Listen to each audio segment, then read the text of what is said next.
Hello my YouTube friends, this is Richard, founder of Short-Term Rental University and Airbnb Superhost. I wanted to make this quick video, give a tip about why your communication when you're welcoming a guest is so important and how the actual wording matters more than you can imagine. So this tip is more applicable if you're doing a shared space. So for instance, if you share your home and you rent out a bedroom or two and you live there at the same time, I think it's really important to welcome your guests just like you would your family members and just give them a house tour. Walk around and say, hey, here's the living room, feel free to use it.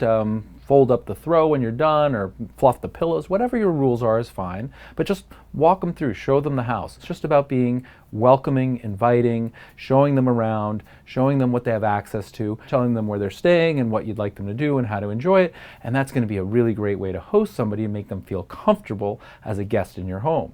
Now, what if it's a single family home and they're renting the entire thing?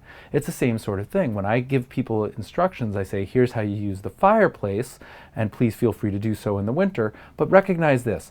I'd really encourage you to turn it off when you're not home, and I'd also like you to turn it off when you go to sleep. I want to maintain your safety. I think it's best practice. And so again, I'm encouraging them to use the fireplace. It's available for them, but I'm also setting some standards and some expectations so that we sort of know what we're talking about and how we're dealing with it.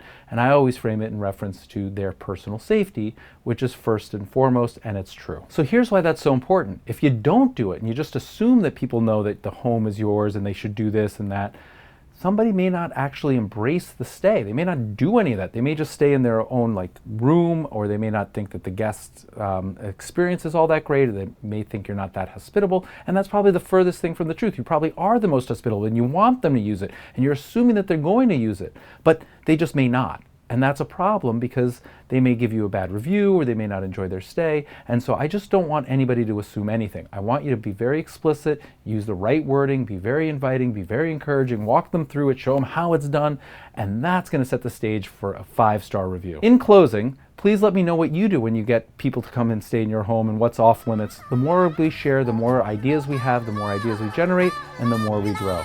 Please go ahead and like the video and subscribe to the channel if you haven't. Thanks so much. Happy hosting.